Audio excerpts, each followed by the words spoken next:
Parfait. Donc, les 3 membres de votre équipe sont dans le Zoom présentement? Oui. Parfait. Donc, vous aurez 15 minutes pour la présentation. J'écrirai dans le chat le temps restant à 10, 7, 4 et 2 minutes, ainsi que les 30 secondes restants. Vous allez retrouver dans le chat le lien pour accéder au chronomètre virtuel. Je vous invite donc à l'ouvrir.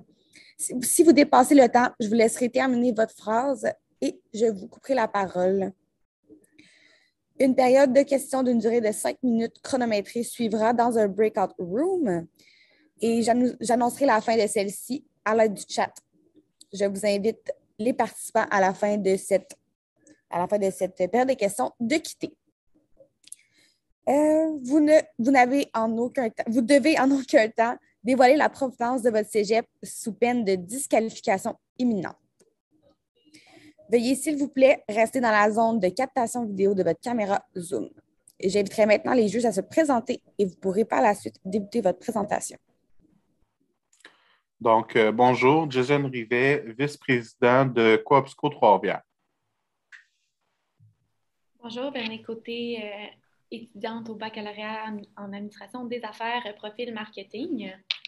Bonjour, Alexandre Caron, étudiant en bac administration des affaires également, profil finance. Bonjour, André Aguette, directeur de compte, services aux entreprises à la Banque nationale. Frédéric Lorrain, professeur d'économie à l'École de gestion de l'UQTR et chercheur à l'Institut de recherche sur les PME.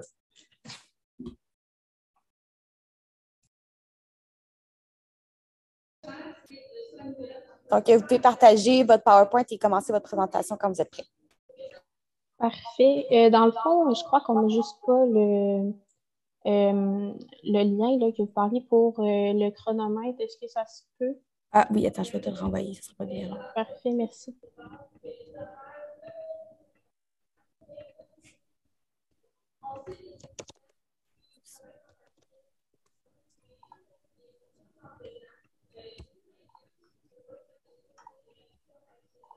Excellent.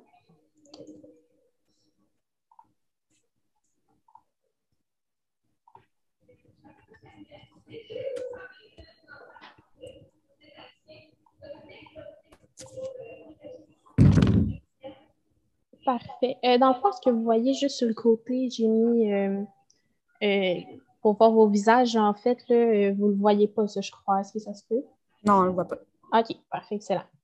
Donc, on va commencer. Donc, bonjour, on est ravis de vous voir aujourd'hui et de vous présenter nos stratégies. Donc, je me présente, je m'appelle Martina Lemelin et mes collègues sont William Gélina et Audrey Brisson. Donc, nous vous remercions de nous accueillir aujourd'hui. Alors, le plan de la présentation, dans le fond, on va commencer par une description de l'entreprise. Donc, ensuite, on va passer au mandat, aux enjeux. Ensuite, on va passer à la matrice FFOM, aux stratégies de communication et moyens de communication. Ensuite, le budget, les recommandations, la conclusion et finalement, les remerciements. Donc, on va commencer avec une brève description de l'entreprise qui est la Coopsco de Trois-Rivières. Donc, c'est une coopérative qui vend des produits qui sont informatiques, électroniques, de la papeterie, des produits pour le corps et de nettoyage en vrac, articles promotionnels, services d'impression, de broderie et services alimentaires. Donc, vous vendez un peu de tout. La mission, c'est d'offrir des produits qui sont adaptés aux besoins des clients, de la collectivité et des organismes qui les entourent. Les valeurs principales, c'est la communauté, la solidarité, l'égalité, l'intercoopération, l'autonomie et l'indépendance. Pour ce qui est du mandat que vous nous avez soumis, c'était de dynamiser la reprise des activités suite à la pandémie et de relancer les activités de la Coopsco à l'aide de stratégies, de technologies et de processus innovateurs avec un budget maximal de 150 000 $. Donc, les enjeux qu'on a déterminés avec les cas qui nous étaient présentés, on a réalisé qu'il y avait une petite lacune au niveau de la communication, comme vous nous le présentiez dans les informations qui nous ont été transmises. On a également réalisé qu'un renouvellement d'image pourrait être une solution, dans le fond, pourrait être quelque chose à travailler et à développer pour la Coopsco. On a également vu qu'il y avait on désirait, comme on a vu dans l'objectif, de rehausser le volume des ventes, donc de faire plus de ventes et de redonner, dans le fond, retourner sur la lancée que la coop était partie avant la COVID. Et on va également augmenter le sentiment d'appartenance auprès des étudiants et de toutes les personnes qui sont membres de la coop et de la coopérative. Donc, on va commencer avec, dans le fond, la matrice FFOM, donc les forces, faiblesses, opportunités et menaces. Donc, on va parler des principales qu'on va parler au cours de la présentation.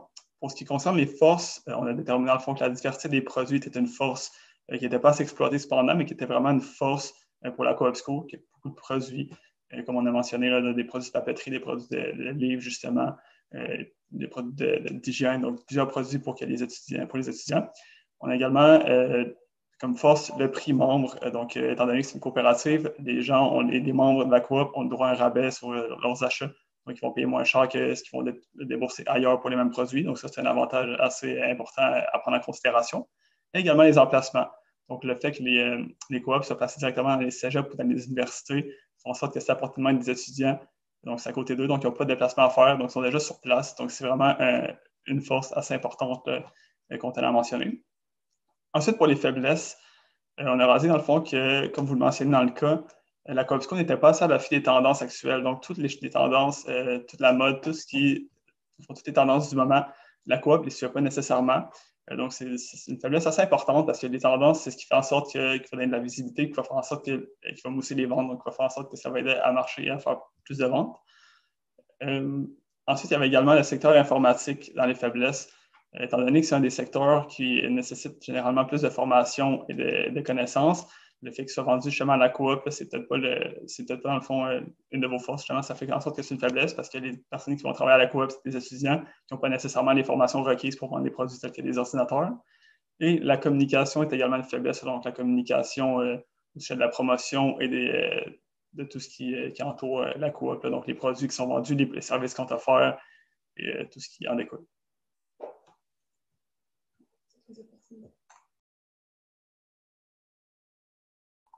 Oui, ensuite, donc pour les opportunités, on a parlé de la fidélisation de la clientèle parce qu'en effet, justement, il y a possibilité de devenir membre à la coop et c'est aussi ouvert, dans le fond, à tout le public. Donc, en fidélisant la clientèle, ça va assurer, dans le fond, un public, une clientèle, pardon. Ensuite, il y a également de renouveler l'image. Donc, comme mon collègue parlait un peu plus tôt par rapport aux tendances et tout ça, d'essayer de voir peut-être pour justement renouveler ça. Donc, voilà.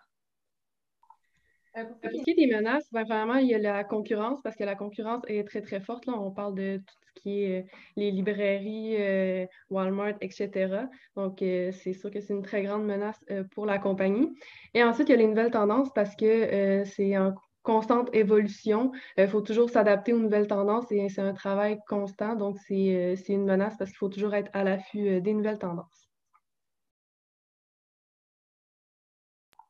Oui, donc ensuite, on va commencer, on va vous parler de nos stratégies de communication qu'on a établies. On a justement mis plus d'emphase sur la communication, en fait, de l'entreprise. Donc, on va parler des stratégies par rapport aux produits et services, de la clientèle et également de la main-d'œuvre. Aussi, des stratégies de communication des produits et services. On croit que c'est vraiment un point qui va être important dans la communication, étant donné qu'il y a beaucoup de diversité qui est offerte à la coop.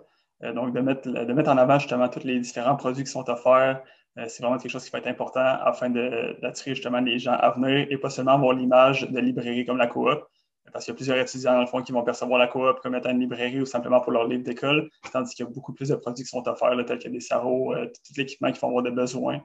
Donc, ça va être de quoi qui va être important à mettre en avant.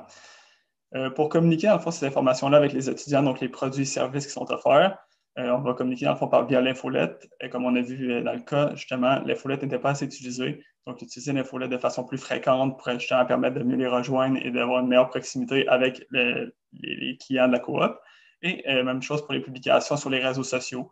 Donc, passer les mêmes messages qu'à l'infolette, on peut les publier sur les réseaux sociaux tels que Facebook et Instagram pour justement atteindre une clientèle plus grande. Puis comme on le sait tous, justement, les publications sur les réseaux sociaux peuvent avoir une très grande portée, une très grande efficacité pour peu de coûts. On va également parler du référencement du site Web, donc sur Internet. Comme on a pu le voir avec les données qui nous étaient transmises, on a pu voir que la vente de livres en ligne a énormément augmenté depuis le début de la COVID-19, donc la pandémie. On a également réalisé qu'il y avait beaucoup de compétition dans ce domaine-là de la vente de livres en ligne et que les gens, lorsqu'ils achetaient leurs livres à des boutiques en ligne, avaient plus tendance à aller vers des commerces tels que Amazon, Renaud-Bré et directement, dans le fond, auprès des fabricants. Donc, de faire du référencement du site web, justement, quand les gens vont pouvoir chercher en ligne pour chercher des livres, justement, ils vont tomber sur le site d'Aquabsco, ce qui va donner un avantage et qui va peut-être pousser les gens, dans le fond, à annuler leur choix d'aller sur Amazon et de plus aller justement vers la coop, donc pour changer la direction de leur achat et donner justement plus de visibilité et d'opportunités de vendre en ligne avec l'Aquabsco. Parfait. Donc, maintenant, pour ce qui est plus en lien avec la clientèle, dans le fond, on voulait accentuer surtout sur le fait de fidéliser la clientèle et également de l'abonnement, dans le fond, quand on parle de devenir membre de la coop. Donc, pour ce faire, on a pensé à justement faire des publications, encore une fois, sur les différents réseaux sociaux sur lesquels la coop se trouve. Donc, ensuite, on a également pensé à utiliser l'infolettre justement en envoyant des courriels aux membres actuels pour justement les inviter à venir consommer là, à la coop. Et voilà, donc, et finalement, on peut aussi faire de la promotion en boutique là, finalement pour inviter les gens à devenir membres. Donc, quand les personnes viennent, on sait que des fois, ça peut arriver que les personnes arrivent à coop, c'est la première fois qu'ils viennent et tout ça. Et dans le fond, de venir mettre l'emphase sur justement que c'est possible d'être membre de la coop et que aussi, justement, cet abonnement-là est à vie. Là. Donc, une fois qu'on devient membre, c'est pour la vie. Donc, voilà. Puis également, on le sait qu'il y a un grand taux de roulement là, au niveau des étudiants et tout ça. On a tout le temps, chaque année, des finissants qui quittent. Donc, par exemple, le cégep. Donc, en mettant l'accent justement sur le fait que l'abonnement est à vie, comme ça, on peut s'assurer justement une clientèle plus à long terme. Donc, voilà. Ensuite, on va parler un petit peu des moyens de communication pour la recherche d'employés et les avantages face à l'emploi. Donc, encore une fois, on va parler d'infolettes et de publications. Donc, aller publier des avis de recherche d'emploi par les infolettes. On va rejoindre des étudiants de cette façon-là. Donc, ça peut être intéressant. Ensuite, les publications Facebook. Ça aussi, en faisant de la promotion, ben, ça va se promener sur les réseaux sociaux. Donc, on peut rejoindre beaucoup de gens avec ça. Ensuite, en faisant des affichages d'emploi directement dans le cégep pour rejoindre les étudiants sur leur lieu d'études. Et aussi, on avait pensé de faire un programme de référencement des employés. Donc, un employé qui apporte un ami pour travailler avec lui, eh bien, on leur donne chacun une carte cadeau. Donc, c'est un moyen de peut-être inciter les gens à parler de l'emploi à la coop et d'apporter plus d'employés. On va maintenant passer au budget. Donc, c'est un budget assez simple, comme vous pouvez le voir. Les principaux éléments qui vont être là, ça va être les affichages. Pour les affichages qu'on entend par là, ça va être la création d'affiches et également de posters, d'affiches qu'on va mettre justement, ça peut être dans la coop ou partout dans les cégeps, dans l'université. Les messages qu'on a passés avec ces affiches-là, justement, ça va être pour les embauches, donc faire la promotion du système de référencement avec les affiches. Ça peut également être un système de coup de cœur des produits. Donc, comme on parlait, on avait une grande diversité de produits.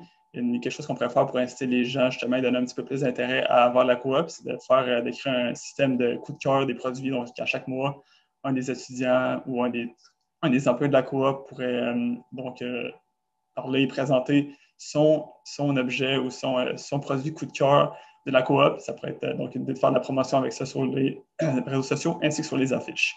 Donc, on voit que c'est à 5 % des affiches, étant donné que c'est pas ce qui va coûter plus cher. Et dans le budget qu'on vous présente, on a estimé que ça pourrait être un budget dans les environs de 100 000 $. On sait que vous nous avez on devait faire un budget dans le fond de 150 000 $, c'était notre maximum. On ne croit pas que c'est très nécessaire d'aller de maximiser dans le fond le 150 000 $ parce que la majorité de nos dépenses vont être sur les réseaux sociaux. Ça, c'est souvent, dans le fond, c'est des plateformes qui sont le fun parce qu'ils coûtent rapport qualité-prix, dans le fond, rapport le prix qu'on va dépenser pour la visibilité, il est très bon. Donc, pour peu, on va pouvoir avoir beaucoup de visibilité. Ensuite, on a un 35 % qui va être pour la promotion des publications, justement, sur les réseaux sociaux. Donc, on parle de promouvoir sur Facebook et Instagram principalement. Donc, faire la promotion auprès des étudiants qui sont déjà abonnés à la page et même, dans le fond, des futurs étudiants. donc des jeunes de 16-17 ans qui sont en secondaire 4, 5, qui vont être des nouveaux étudiants de demain. Dans le fond, leur faire la promotion directement. À commencer, ceux qui vont passer le plus de temps au cégep ou à l'université, puisque ça va être les nouveaux étudiants. Donc, il y a beaucoup d'argent qui est allé à chercher là, dans le fond, puis il y a beaucoup de ventes qui peuvent être faites, effectuées avec, dans le fond, les nouveaux étudiants, justement, tout au long de leur parcours au collège, au cégep. Ensuite, le dernier, ça va être le 60% pour le référencement du site Web. Comme on mentionnait plus tôt, les ventes en ligne, c'est vraiment rendu un pourcentage énorme des ventes. Les ventes en ligne, en livre de ligne, les ventes de livres sont principalement rendues en ligne. Donc, on croit que c'est vraiment important de le mettre de l'avant et de ne pas le laisser, dans le fond, se cacher derrière les géants tels qu'Amazon et Renaud Bré. Vraiment mettre en avant le fait que la Coopsco offre des livres en ligne. Ça pourrait être quelque chose de vraiment pertinent, selon nous.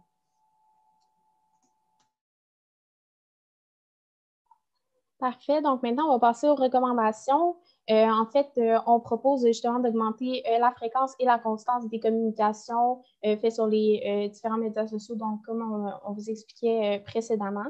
Ensuite, on propose de mettre de l'avant les produits et les services offerts par la Coopsco Trois-Rivières, justement, encore une fois, par les différentes communications.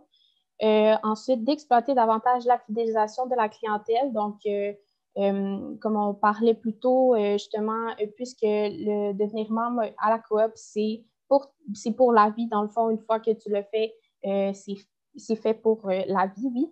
Donc, oui, c'est ça, donc de mettre ça de l'avant et finalement de rester à l'affût des tendances, justement, grâce aux différentes communications dans les médias qu'on proposait, parce qu'en voyant justement ce que les gens aiment, ce que les gens peuvent peut-être republier, de partager, etc. Ça permet de voir les préférences, etc. Donc, voilà.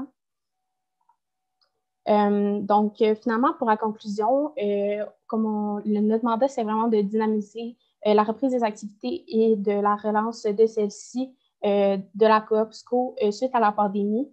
Donc, puis les moyens justement qu'on a trouvés, c'est vraiment des moyens au niveau de la communication en exploitant l'infolettre, les publications sur les médias sociaux et également le référencement, donc à l'aide du site Web. Donc, voilà. Donc, on vous remercie beaucoup de nous avoir permis de travailler sur ce mandat-là. C'était un super beau challenge pour nous et on a eu beaucoup de plaisir. Et on espère que nos recommandations vont vous être utiles pour la suite. Donc, merci à vous. Parfait, merci beaucoup. Je vais vous envoyer dans la breakout room pour la période de questions.